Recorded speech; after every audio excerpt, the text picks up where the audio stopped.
Bun, bine v-am regăsit la un nou videoclip după acest canal. Haideți să vă povestesc cum era să îmi pierd eu ieri seară canalul de YouTube. Și pentru cel care ai făcut chestia asta, dar ai vrut de mi-ai spart contul de YouTube, o să ai mari probleme. Ascultă, o să ai mari probleme. Dacă e să fii prin comentarii, dar sigur e un hater, cum par eu. Nu știu dacă, sper că mă văd, da mă văd. Așa, să trecem la povestit. Așa, am intrat pe canal la mine, să mă uit de ceva, văd că nu mai e canalul. Unde e canalul? Ce acolo, canalul acesta a fost șters. Văd de ce? Că n-am șters nimic.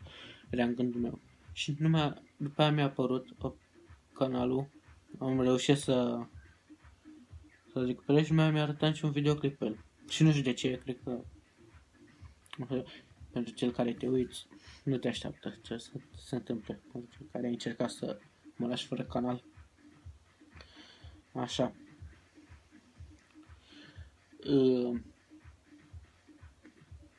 Da. Mi-a arătat acolo numele tot de la canal și eram speriat. Păi ce dracu se întâmplă, mă? Unde-i canalul? Unde? Că canalul ăsta nu știu dacă să mă las de YouTube. Niciodată nu o să mă las. Am zis și în Q&A, nu o să mă las niciodată. Așa, stați aproape că va urma o piesă bestială. Cred că pe 2 sau pe 3 mai va urma piesa. Așa, în fine, asta să vă zic în story după Instagram. Instagramul aveți aceea și în descriere. Așa, bun, haideți să revenim la subiect. Așa, întrebarea mea, unde e canalul, ce s-a întâmplat cu canalul? Canalul meu a fost spart de, nu știu de cine, dar cine vede, cel care vede clipul ăsta de a încerca să mă lași pe mine fără canal, o să ai niște probleme super mari pentru ce ai încercat tu. Așa.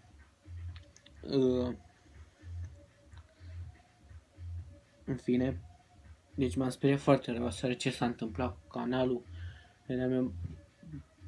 Bă, dacă nu-l mai recuperez, m-a ajutat un prieten care îi mulțumesc pe calea asta, că m-a ajutat să-l recuperez.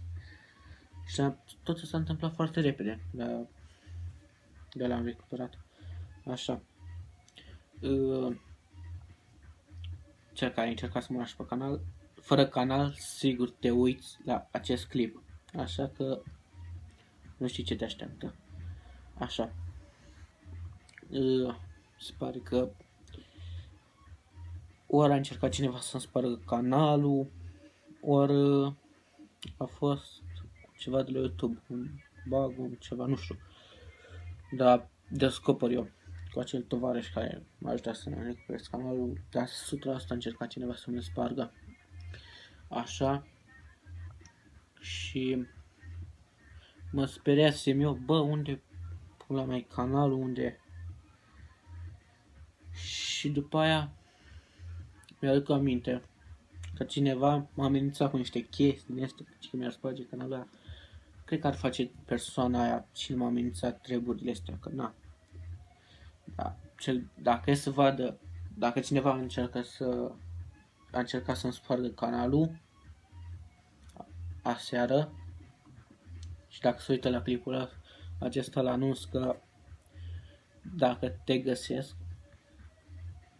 o să ai probleme mari. Bun, în fine lăsăm subiectul ăsta deoparte și am mai repetat, dar m-a speriat foarte rău. Aseară am crezut că o să iau totul la capăt, dar se pare că n-a fost așa. Se pare că totul a mers cum trebuie. Da. Bun. Cine a încercat? Că nu cred că am hateri atât de priceput din astea. Dar oricum descoperi o persoană. Așa. Bun. Ce vreau să zic? Pe canalul meu nu mai era videoclipuri, nimic, decât un singur videoclip care era un Epic Short din ăla. așa. Și după aia văd, intru peste 2-3 minute și văd toate clipurile. Atunci eram foarte bucuros că nu trebuia să mă iau de la capă și așa. Și da. Bun, cam atâta cu acest story time. N-a fost o poveste scurtă. Știu că acea persoană care, dacă e să fie persoana care, dacă e să mi spart, nu știu, în fine, cum să zice, partea asta se taie. Așa. Dacă e să a încercat cineva să spargă contul, dacă te uiți la vlogul acesta, o să intri în probleme. Așa. Dacă continui cu din astea, o să intri în probleme foarte mari. Așa, dacă nu, sigur, eu presupun că a fost YouTube ceva, un băguleț a fost de la YouTube. Bun, cam atât cu acest clip, noi o să ne revedem, cred că mâine cu un vlog super tare, un daily vlog. Da, mâine facem daily vlog. Anul ăsta vrem să ne apucăm de treabă, o să mai scoatem 2 piese până la vară, în august. Nu știu, oricum vedem ce se mai întâmplă. Bun, noi o să ne revedem data viitoare. Ciao, pa!